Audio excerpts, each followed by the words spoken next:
त्र्यंबकेश्वर, त्यापैकी हेमाडपंथी कर्णेश्वर मंदिर आहे. आज हातोडाने छान तयार केले.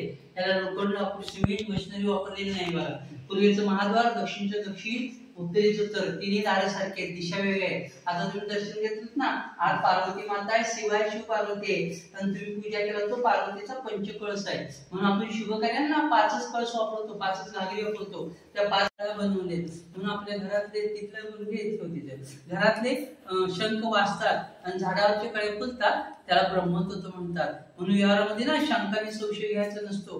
शंख वाजतात, कळ्या फुलतात, त्याला ब्रह्मतत्व म्हणतात. आणि इथे ब्रह्मदेव आहे बघा, इथे शेष विष्णू आहे आणि आत महेश आणि तिकडे महालक्ष्मी आहे. ब्रह्मा विष्णू महेश तिन्हीचं देव दर्शन होतं. आणि इथे ब्रह्मदेव आहे, पलीकडे सूर्यदेव आहे.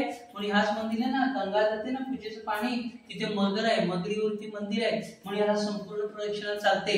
बाकी ठिकाणी चालत नाही. तिथे नंदिनी गायमुख असतं, गोमुख असतं, तिथे प्रदक्षिणा अर्धीच घालायची असते. म्हणून इथे प्रदक्षिणा आणि काशी प्रदक्षिणा सारखी, म्हणजे काशीचं पुण्य मिळतं. नंतर संपूर्ण प्रदक्षिणा घालायची. पलीकडे आज जाऊन सूर्यदेवाच्या पायावरती डोकं ठेवून दर्शन घ्यायचं. अजून सकाळी सूर्य उगवला तर प्रकाश किरण, सूर्य किरण तिथे जातात. पायामध्ये 7 घोड्यांचा रथ आहे. डोकीवर 12 राशी आहेत. 12 राशी सूर्याभोवती फिरतात. सूर्यदेवाला 12 राशीचा राजा म्हणतात. हातामध्ये अमृत कलश आहे. दोन्ही साईडला 2 सूर्यपत्नी आहेत, त्याला संध्या छाया म्हणतात. म्हणून सूर्यपासून कुंतीपुत्र कर्ण, कर्णाचा कर्णेश्वर. आणि पांडव जेव्हा अज्ञात असत होते, त्या धनुर्विद्येला परशुराम होते. आणि परशुरामनं पांडवांना सांगितलं होतं, 6वा आपला कर्ण मोठा भाऊ होता. म्हणून कर्णाच्या स्मरणार्थ, भावाच्या स्मरणार्थ पांडव मंदिर बांधत होते. मंदिर बांधत असताना जाखमाता देवी इथेच अर्धा किलोमीटर बघा. नंतर ती जाखमाता देवी ना पाठ होण्यापूर्वीच कोंबड्याची पण ओरडली. पांडवांना वाटलं खरंच पाठ झाली. ताटावर जेवले, ताट उलटी ठेवली, नंतर निघून ती 5 ताटं, ते 1 2 3 4 आणि देवाच्या खाली एक आहे. 5 पांडवांची 5 ठिकाणी 5 ताट आहेत. पांडवांना वाटलं पाठ झाली, ताटावर जेवले, ताट उलटी ठेवली, नंतर निघून गेले. कौरव पांडवांची पाठीवर होते. पहाटेपूर्वी मंदिर तयार नाही झालं. मंदिराचे वरचे कळस राहिले, ते बघा वरती कळस नाहीत मंदिरला, शिखर नाही आहे, ते वरची कळस. ते जर कळ झाले असते ना तर आधी ते प्रतिकाशीने करणं काय झाले असते. ती हो नाही, आपलं महत्व कमी होईल. प्रतिकाशी झाली तर काशीचं महत्व कमी होईल. म्हणून ती जाखमाता देवी ना पाठ होण्यापूर्वीच कोंबडीची रूपात फोटो ओरडली, कारण तिचं सत्व कमी होईल, तिचं महत्व कमी होईल. म्हणून पहाटेपूर्वी हे मंदिर तयार झाले नाही, मंदिराचे कळस राहिले. आणि जर कळस झाले असते तर इथे आज प्रतिकाशीने करणं काशी झाली असती. आणि ती होऊ नये म्हणूनच ती ओरडली, कारण तिचं महत्व कमी होईल. आता इथून 20 किलोमीटर शृंगारपूर गाव आहे. ती छत्रपती संभाजींची सासरवाडी, येसुबाईंचं माहेर. छत्रपती संभाजींचा तिथे एक राजा होता आणि हा पुतळा आहे ना इथे सरदेशांचा राजा होता. संभाजी शिवाजी आले की खाली एक संगमेश्वर मंदिर आहे. आता रस्त्यानं खाली जायचं, पुलाच्या डाव्या साईडला 3 नद्यांचा संगम आहे आणि 3 नद्यांच्या संगमावरचं संगमेश्वर. रेल्वे स्टेशनला, स्टँडला, तालुक्याला नाव दिलंय, खरं संगमेश्वरी आहे. छत्रपती संभाजी शिवाजी आले की त्या संगमेश्वर मंदिरची, या मंदिरची पूजापाठ करायची. आणि पुतळा आहे ना तिथे सरदेशांचा राजवाडा होता, आता नाही आहे. आणि तिथे छत्रपती संभाजीनं पकडलं गेलं, अटक केली, कैद केली आणि इथून तुळापूरला नेलं. पुण्यापासून 17 किलोमीटर आळंदी जवळ पडबुद्रुक तुळापूर गाव आहे, अहमदनगर रोडला. आणि तिथे एक संगम आहे भीमा, भामा आणि इंद्राणीचा. तिथे संभाजींची हत्या झाली, तिथे समाधी आहे. म्हणून ते पण संगमेश्वर, हे पण संगमेश्वर.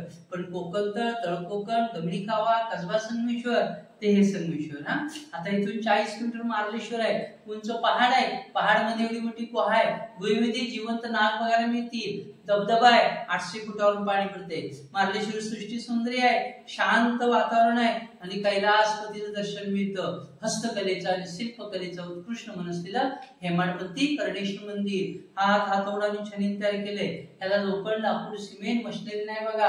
हातोडाने छान तयार केलंय. एका दगडाचं, एका दिवसाचं, एका रात्रीचं मंदिर आहे. 3000 वर्षापूर्वीचं मंदिर आहे. त्याला 1 दिवस 1 रात्र 6 महिने ज्योती. सूर्य उगवला ते 6 महिने मावळत नव्हता, म्हणून कुंभकर्ण 6 महिने जपायचे.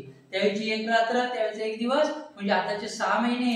म्हणून याला एका दगडाचं, एका दिवसाचं, एका रात्रीतलं मंदिर म्हणतात. हे 4 खांब अखंड दगड आहेत. हातोडाने तयार केले.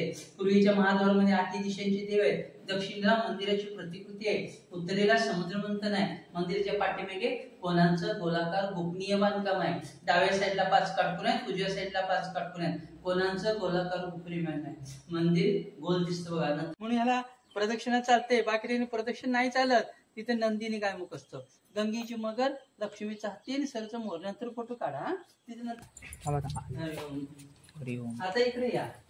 हे बघा आला. आता तिथे पण एकच फुलं होतं, तिथे पण पुढे फक्त 3 आहेत, तिथे पण एकच फुलं आहे, असं नाही, ताट आहे, पंचकस आहे, तिन्ही दार सारखे आहेत. हे सूर्यदेवांचे कळस आहेत, हे झाले नाही आहेत. आणि हे बघा, हे दानव आहेत, देव आहेत, मध्ये ना वासुकी सर्प आहे, दुसरीकडे सर्प ओढत आहे. हे नीलकंठ शंकर आहे, 14 वरातनं विष प्राशन केलेलं, 15 वरातनं अमृत कलश. हा बघा अमृत कलश. त्याला गंधर्व नृत्य काय, प्रत्येकाच्या हातात वेगळे वाद्य आहे, हे पण गंधर्व नृत्य काय. ते किन्नर पण आहेत, रात्री ओढ टाकते, हे पण किन्नर पण आहेत. आणि 5 यक्षिणी आहेत, यक्ष गंधर्व किन्नर ते हेच ते, त्यांना संगीत प्रिय असतं. म्हणून शुभ कार्याला आपण, मंगल कार्याला आपण सनई लावतो आणि समय पण लावतो. आपण म्हणतो घरामध्ये लक्ष्मी ते माणूस कुबेर बनतो, त्यांच्यामुळेच बनतो. आणि हे घरामध्ये उत्तर दिशेला लावायचं असतं, उत्तर दिशेला घरामध्ये लावा, देवाऱ्यात लावा, हॉलमध्ये लावायचं, पण दक्षिण उत्तर दिशेला तोंड करायचं. हे उत्तर आहे, यात उत्तर. आता प्रदक्षिणा पूर्ण करा. गणपती दर्शन घेतलं ना, आता सूर्यदेवांचं घ्या. आज आता पूर्वीचं महाद्वार बघितलं, हे दक्षिण आहे. तिथे ना 3 फुलं होती, इथे एकच फुलं आहे. इथे पण असं नाही, इथे पण ताट आहे, इथे पण पंचकस आहे, तिन्ही दार सगळे. हे बघा, हे मंदिराची प्रतिकृती आहे. आता आर्किटेक्ट कावदाळ काढतात, थर्माकोलचं करतात. देवानी बघा दगडाचं बनवलंय, हेच मंदिर आहे. आणि वरचे कळस झाले नाहीत, ते जर कळस झाले असते ना हे मंदिराचे, तर इथे प्रतिकाशी होणार होती, झाले नाही.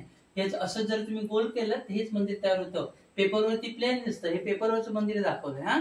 नकाशा बोलतात ना, नकाशा, हे नकाशा आहे. आता कोणाचं गोलाकार गोपनीय बांधकाम या दाखवतो, कोणाचं गोलाकार. बाकी 3, 4, 5 काटकोन आहेत ना.